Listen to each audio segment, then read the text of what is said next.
The final colors that were chosen actually came from one of our friends in the industry who was painting a Hellcat in the same two-tone scheme.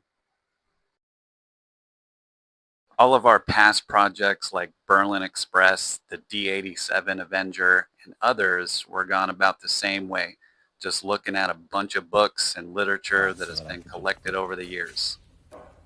A super duper cool add-on slash detail on the Texan are these block treaded tires.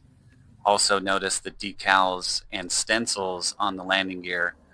These are the kinds of little details that I geek out on, and it just gives the airplane a museum look, like a museum quality look.